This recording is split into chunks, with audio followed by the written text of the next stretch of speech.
Good afternoon, children. Today I am going to take the poem from your English reader, The Swing. This poem is encouraging and the poem is full of imagination. It tells us that it is not necessary to have feathers to fly. If your mind wishes to fly, then you can fly. What it needs is the imagination power. This poem is written by Robert Louis Stevenson, and the writer of the poem has designed his own world using effective words. This poem gives the true experience that everybody has done in their past. The Swing teaches us how to decorate the imaginative world, and this poem means beautiful journey of an imaginative world. So now children, this poem is written by Robert Louis Stevenson, and this poem is full of imagination of a child when he is swinging on the swing. How do you like to go up in a swing, up in the air so blue? Oh, I do think it the pleasantest thing ever a child can do. So now in this first paragraph, the poem begins with the speaker asking the listener how much they like to swim up in the blue sky. They love it more than anything, and that is the best thing a child could spend their time doing. It is the pleasantest thing that every child would love to do, and there is nothing else that brings pleasure or happiness than the freedom of flying on the swing. So now the poet is talking about a child who is swinging on the swing, and he loves to go up in the blue sky, and this is the most pleasantest thing every child loves to do. Now let us take the second stanza of the poem. Up in the air and over the wall, till can see so wide, river and trees and cattle and all over the countryside. Now the speaker is imagining the best moments they have had on the swing and the joy they felt when they rose so high they could see over the wall. So now here the poet is the speaker of the poem, and he is saying that he has enjoyed sitting on the swing and he could see over the walls also when the swing goes up.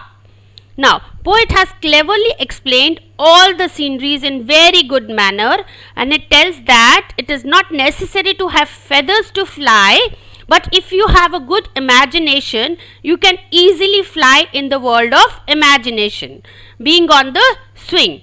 As the swing goes up and down, it goes so high over the walls that from there he could see the world, and he could also see the countryside and see the beautiful landscapes and the cattle gazing in the field and rivers flowing nearby. So now the poet is trying to explain that when the child is swinging on the swing, he is in his own imaginative world, and as the swing goes up, he could see over the walls, and what he sees there, he sees the beautiful landscapes, and he could see the countryside where lot of cattle are gazing and rivers are flowing nearby. Now let us take the third stanza of the poem. Till I look down on the garden green, down on the roof so brown, up in the air I go flying again, up in the air and down. Now, in the final 4 lines of the poem, the speaker tells that when the swing goes up, the child has risen up to see over the wall, and then as the swing starts to fall, means when the swing comes down, the child looks down, and what he sees there, he sees the green garden. In these lines, we come to know that the swing is in the garden, and it is the garden wall from where the child is looking over.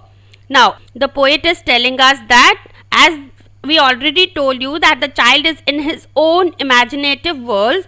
So when the child is swinging on the swing and the swing goes up, the child is risen up and he could see over the wall, and then as the swing comes down, he could see the green garden down, and in these lines also we come to know that the swing is placed in a garden, and the child could look over the garden wall.